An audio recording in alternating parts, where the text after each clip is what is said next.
doing a brain dump the night before actually lets me sleep with peace of mind. Yeah. Because I've written down what 3 to 5 things I'm going to do the next morning. And then it's just now a matter of waking up and having the discipline to do those things instead of screen suck.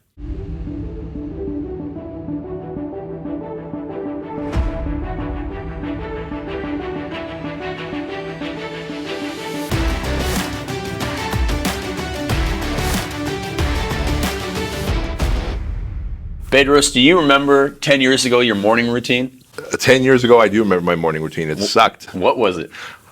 Well, I would eat really late at night, couldn't sleep all night, so then I would sleep until about 8:30, 9 o'clock in the morning, and I'd feel behind the 8 ball all day long because I take Adderall and lots of pre-workout to be able to supercharge myself, and then smoke weed at the end of the day to then calm down, and then, of course, the weed I'd eat again, and so the horrible cycle continued until that one conversation in Vegas. Yeah.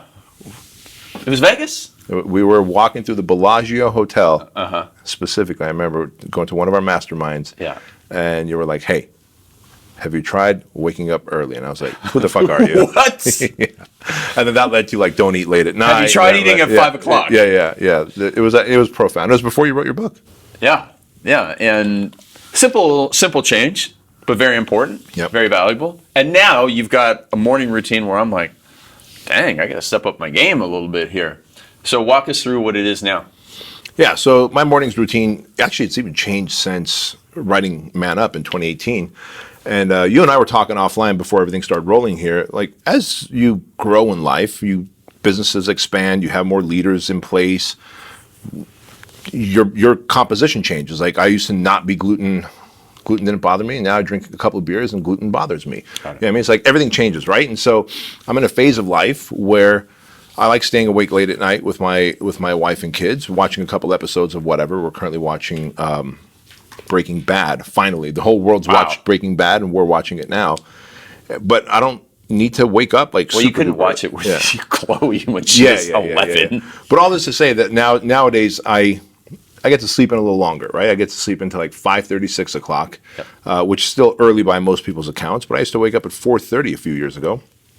And as soon as I do that, 30 ounces of water, I'll chug a lug, take my shower, go downstairs, send out 3 gratitude text messages while I'm playing with Cookie, my dog, and then make a protein shake and a coffee, and then sit down with my GSD list, get shit done list, things that I wrote the night before that I have to crush where I can move the money needle. And it's usually sending out a broadcast, writing a blog post, putting up a social media post, and a few business partner emails that are all money movers. And then by that point, it's around 9 o'clock, 9:15. I head to the gym.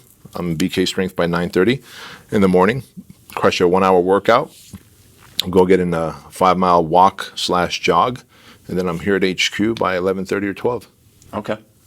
Cool. And then so that's 7 days a week minus the HQ part, obviously on weekends. Yeah. But I do that 7 days a week because I found that when I sleep in on weekends, it fucks up my Monday. Yeah, because it screws up your cycle, and then you can't fall asleep on Sunday night. And that might have been something I learned from you as well. Well, I learned it the hard way because, I mean, when I was a personal trainer, it used to be like up at 4:30, 6 days a week, and then to bed at 4:30 on the one night, and then you try to go to bed on Sunday night, and you slept till noon or 2 o'clock in the afternoon.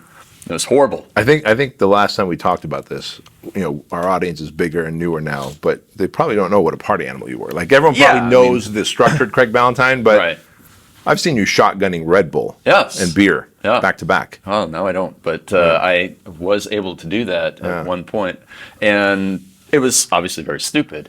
So it used to be the socially anxious introvert needed the beers and stuff to be able to not be that. And then now, I was just actually telling Bryce on a podcast that I did with him before this and I actually made a video about this yesterday at the Mastermind, was all I did was I modeled California cool Bedros Keuilian. I would just watch you go into a room and see how you interacted with people. And then I would try my version of it, and it was very like robotic, but over time I just got better at it, and just like, hey everybody, how you doing? It's just like, and now I can do it, so I don't need to binge drink. But I used to binge drink, and obviously it's a horrible thing, and it throws your mornings off for not just Sunday, but Monday, Tuesday, and Wednesday. And then I'd finally be back on track on Thursday and then screw it up again a couple of nights later. So, but the morning routine is incredibly powerful, super effective.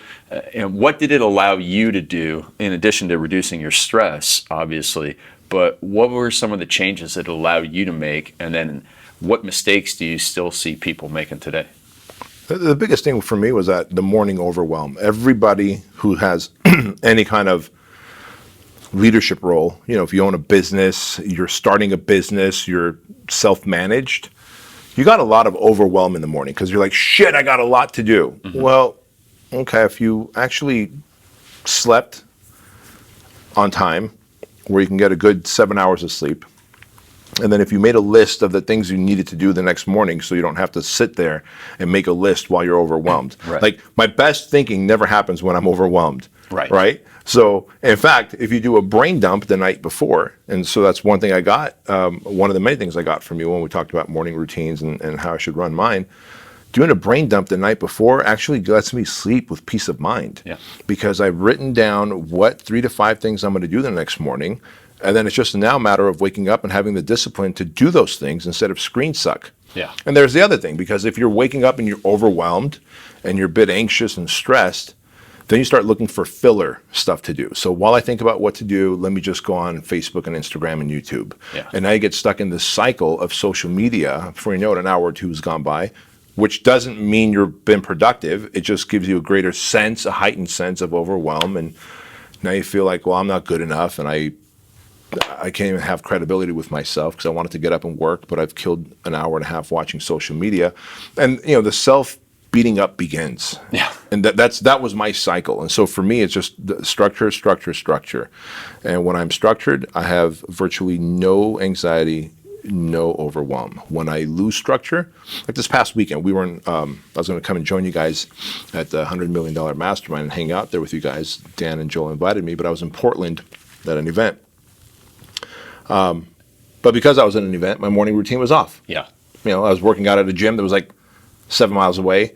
And so, I'm driving to this gym and I'm at a hotel and I can't connect to the Wi-Fi and it bothers me. So I try and do my morning routine, but it was off. And I noticed physically that I was short with Di. I was irritated with the kids and I wasn't my best self. That's how important that routine is, man. Yeah. Well, I want to unpack one thing here because what I've noticed, one thing that you said, doing the brain dump, really, really powerful. One thing I noticed for all of our entrepreneurs out there who have young kids, they forget it, right? So it's, they're a busy entrepreneur and they know that there's 3 things that Craig Ballantyne wants them to do, which is do the brain dump, then do a priority to-do list, so organize that stuff, and then do a little bit of work on the number 1 task. Like even if you just outline like your article or your email or your presentation, do those 3 things in about 10 to 15 minutes and you'll be fully prepared to totally crush your morning. Now, the entrepreneur, it doesn't matter what stage they're at, whether a beginner entrepreneur or experienced entrepreneur, but if they have young kids, there's just so much going on later in the day, they forget to do it. And so if you're thinking like, man, I've been forgetting to do this, and then I wake up overwhelmed. I don't care if somebody does this thing as early as noon, like lunchtime.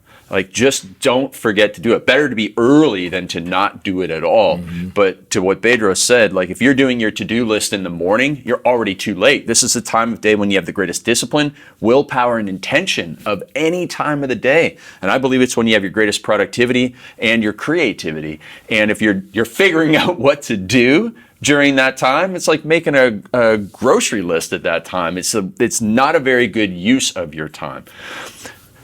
So make sure that you have the brain dump, which is just basically getting all the stuff in your head, all those overwhelming lists of things to do, just get it out on paper. It's like vomiting it out.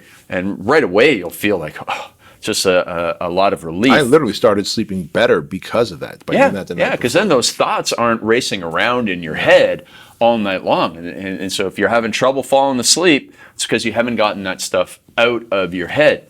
And when you get out of your head, then you can start to make sense of it. It's like pouring a jigsaw puzzle box out on the table. If you just keep that up in your head, it's completely cluttered. Now you have it on the table, you can at least start to organize it a tiny bit. You don't have to figure it all out, but you have to organize it a little bit. And then you have your to-do list. So that's part one. You go to bed, you know exactly what to do. And I'm a big believer in a little bit of the woo-woo stuff, that if you know what to do, your brain's going to work on that subconsciously overnight. And you're going to wake up with some Maxwell ideas. Maltz talks about that in Psycho-Cybernetics, the Absolutely. theater of the mind. You're gonna wake up in the morning. You're gonna have some information that's kind of come together overnight. And if you have to write a chapter for your book, that book's chapter is going to come out a lot faster if you did it that way than if you just woke up and made a list and like, oh, I should write that book chapter today. Then you're going to open your computer up and it's just going to be that screen and you're going to sit there. And I remember when I was writing, must have been the first book. I remember at one point I was supposed to be writing a chapter and I hadn't done the proper preparation. And the next thing I know, I'm like sweeping in the corner. And I don't even know how to turn a broom on. Like, I'm not very good at cleaning and I hate it. And that's how much, the procrastination kicked in, because I hadn't yet perfected my morning routine. But when you have that system in place, all the work, all the heavy lifting is done the night before. And then you show up in the morning and that stuff just pours out of you. And it's a habit that can be built really quickly. It's not going to take you like months and months of practice. You're going to be able to get into it, and you are going to feel, you're going to sleep better, which is going to help you perform better. You're going to be less stressed, less overwhelmed. And then you just, you always say, like, when you get up in the morning, if you hit the snooze button, you knock down the bad dominoes. If you get up on time, you get out of bed and you knock down the good dominoes, the rest of the day just starts going in that path too. What are some of the things that you've changed in your morning routine, let's say over the last year? Great question. And so, one of the criticisms that some people always gave me was like, it's too structured, it's too routine. It doesn't sound like you have, any room for social life and stuff like that. And it's not that I didn't have room for it, but I don't get up at 3:57 a.m. anymore. I used to get up at 3:57 a.m. I used an alarm, but I didn't use an alarm. We're in August now. I didn't use an alarm at any point in this year until last week when I had an early flight. And I was naturally getting up, some days at 4:17 and some days at 3:38 and some days at, if it was a later night the night before, I did sleep till 5 o'clock. Now I'm married and it's not because my wife goes to bed later. She goes to bed as early as I do. Sometimes she's happy to go to bed earlier. So we still go to bed about 8 o'clock at night. And we just communicated that, and we both, we're lucky enough to have found each other. But I don't use an alarm. But when I get up in the morning, I still know exactly what I'm planned to do.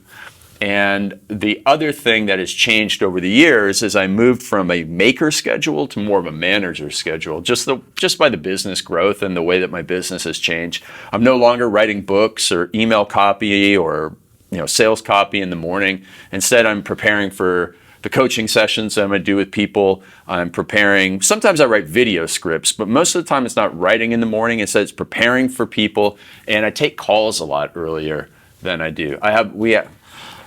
For some reason, I have a lot of European clients. Maybe it's just they prefer somebody who's not American. Maybe they resonate with the Canadian more than American.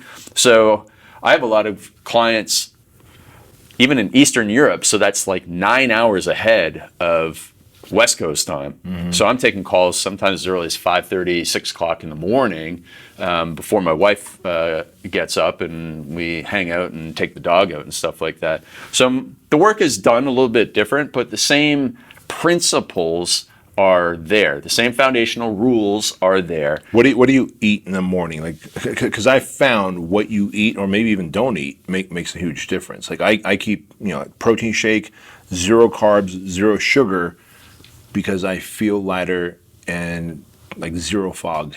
As soon as I even oatmeal, like healthy carbs, I do start feeling that insulin creep up and starting feeling a little. Yeah, foggy. so I'm lucky. I'm going to say I'm skinny through mostly genetics, and so I had never had coffee until 2019. So I was like 44 years old when I had my first coffee. It was when you met Michelle, right? Yeah. It was she got me to have my first coffee. What I couldn't do in a decade, she did in a week. Yeah, that's right. So, among other things. And so Well, I refused. You tried. I refused to do that one thing. I was not going to wear more chapstick. There you go. So I am up. Actually, you know what? The first thing I drink is Everyday Fit. Oh, really? Everyday Fit combined with the immunity shot. Okay. Everyday Fit and Wellness Shot by Truly. Buy Yes, some now. absolutely, Yeah. 100%. So I get up. I drink about 1.5 liters of fluid. How many in American? How many ounces is that? I don't know. 1.5 liters, is that a gas tank? That's like- that seems like a fucking gas tank, Ed. No, That's a lot of fucking water, bro, and a lot of Everyday Fit. I don't even know if that's healthy. 6 cups. Okay, so a cup is 8 ounces. All right, 8 times 6 is 48 ounces. Okay. Okay, yeah. So 48 ounces of water and Everyday Fit and immunity shot, and that's about an hour and a half I've been up, and then I'm starting to get a little bit hungry. So then I have a coffee, a protein bar, and walnuts. Nice. Yes. Walnuts, man. If you invested in I started walnuts- eating walnuts when you started eating walnuts, like during the mastermind. You were Yeah. like something about the fat. The omega. Yeah. Yeah. And you were like, I forget what reason Yeah. you had to. Yeah. And I was like, because I've been eating almonds up into that point. Yeah. And I think my almonds kind of tear my gut up a bit. So I was like, I'm going to try these walnut things. Walnut is still my go-to in the evenings. Yeah. Super healthy, man. Yeah. I swear that I some days eat like 800 calories worth of walnuts, like a lot of walnuts. We should have invested in a I know. walnut California farm. walnut farm. Yeah. Anyways, so that's what I have. I'm not a grazer anymore, so it's usually just breakfast, lunch, and dinner. And so I usually eat the protein bar, lots of walnuts, and then drink another Everyday Fit halfway through the morning. Yeah. And then I'm curious what flavor. Michelle loves the Hawaiian one. Yeah, the Pog. Yeah, the right? Pog one. Yeah. I'm okay with that one, but I don't drink it that much because I want to save it for her. Yeah. So I'm anything. I don't care because You just want the benefits of it. I mean, and I've just got all the flavors, so Yeah. I just rotate through them. Yeah. And it doesn't really matter to me. I just like some sweetness. So, anyways, I only feel tired if I have too heavy of a shake at lunchtime, and other than that, I'm fortunate not to feel tired during the day. Yeah, that's So, awesome. and I can also pretty much mainline sugar and Yeah. be okay with it. Yeah, well, that started off since you were a wee little pup. Yes, right? exactly. So that's the morning routine with the nutrition stuff, but it's kind of like you. Like for that first hour and a half, I'm just so focused in the work. I'm not hungry. I don't need anything. When do you exercise it? I know the answer, but do you exercise it in the morning, in the afternoon, at night? Late morning. So I really think like if you have any control over your schedule, leaving that workout till later is important. The way that you do it, I do it right before lunchtime, just because it really should be a reward. Yeah. Most of the people that watch this, I think you like working out. And sometimes when I coach entrepreneurs, I have to like dial their workouts back, because if you look at their main problem in life, your problem isn't fitness related. Yeah, you need to be in shape and stuff like that, but a lot of people work out too much and other areas of their life are suffering. So I'm like, you're 45 years old, you're not going to a fitness competition, you don't need to train 5 or 6 days a week. Yeah. So let's dial it back. And you should still move and do something, but maybe play with your kids for that time instead. Spend more time with them, or go for a walk and think about the business instead of being out there and doing another CrossFit session or something like that. If you're not in shape, then you do need to put more time and effort into that. But if you are in shape, there comes a point in your life where you just have to realize what matters the most and devote your time to the right thing. So it's get up, do the work, reward yourself. I reward myself with any type of meditation, or it's almost always meditation or gratitude or journaling or stuff, but it's almost always meditation. I just look at that as a reward because I enjoy it, and I do it after. I'm okay if somebody has to do it before. I'm okay if somebody has to work out first thing in the morning because there's no other time to do it. But if you have control over your schedule, it's best to do the hardest thing first, because that's easily put off until later in the day. And by the way, that's exactly why we want you to make that list the night before, put the most important thing at the top of that list, and then attack that list first thing in the morning once you drink your 30 ounces or 48 ounces or 1.6 liters of water. and Everyday Fit, etc. When you attack that list, then you're not going to procrastinate later and say, hey, I'm going to go work out now, then I'm going to have this healthy meal, then I'm going to meditate, and eventually it's like 12 noon, you haven't gotten to your list. Yeah. And the list is what moves the money needle. And that's a day of activity, not a day of accomplishment. Yeah. So we've all had those days where it's like 5 o'clock and you're like, man, I've been so busy today. What'd you get done? What did I get done? Yeah. And I've been there. I've seen so many people there, and it absolutely drives me nuts because there's a better way of doing it where just giving yourself an hour on that hard thing first thing in the morning, and you'll feel better. Your business will move ahead faster, and it's a total game changer. And you'll find like those projects that have been sitting there that are so important that you procrastinate. They're so important I'll procrastinate on them because they're so hard. They finally get done. Mm-hmm. And there was one Fit Body Bootcamp owner that once sent me a message at 7:30 in the morning. I've been up for 2.5 hours, Craig, and I'm super stressed out because I just did my 2.5 hour morning routine. I have all this stuff ahead of me. Oh my God. And it kills me when we hear that.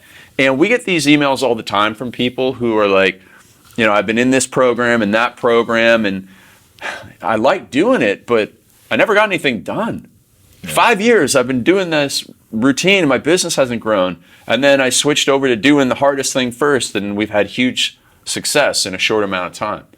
And at the end of the day, what it comes down to is the genius is in the preparation. That preparation the day before, just like actors prepare for a play or a movie, football team prepares for, they practice the play. It's a preparation that allows them to go out and have a championship performance. Yeah. And it's got to be the same way. It's like if you have an important meeting, you don't just go into the meeting without any preparation. Same with your morning. You have to do the preparation before so you know what you're going to do. You let your brain work on it overnight, and you can believe me or not believe me on that one, but it does. And then you wake up and you're just so productive before everybody else starts. That's how you get ahead of the game. And so to that point, guys, that success leaves clues. Like, our morning routines, while similar, are not exactly identical. And so, but you see the pattern: preparing the night before, waking up early before everybody else, letting your subconscious mind do a lot of the work the night before, attacking that hardest thing first, rewarding yourself with that meditation or workout after. And so our friend Joel Marion, similar routine, just happens in the middle of the night. Yeah, he used to do the night owl thing. Right. And I do say, it's not about the hour that you get up, it's about what you do with the hours that you are up. Mm-hmm. So 4:30, 5:30, 6:30, 7:30, it doesn't matter as long as you use the principles and make them work. If you are getting up at, let's say 7:30 now, and getting up at 7:15 would be an exponential improvement because it would allow you to be up before everybody else in your house and you could use that productively, then do it. But you don't have to be getting up at crazy hours in the morning, 4 o'clock, 5 o'clock, even like if you think 6 o'clock is crazy. You don't have to. That's not necessary nor sufficient for success, but in some cases, getting up a tiny bit earlier is probably the most important thing for you to do. Amen. Well said. Yeah. All right, guys and gals, listen, we hope you liked this episode of The Empire Show, and if you did, leave us a 5-star review. Be sure to share this episode on your social media, and don't forget to tell your mama. Peace.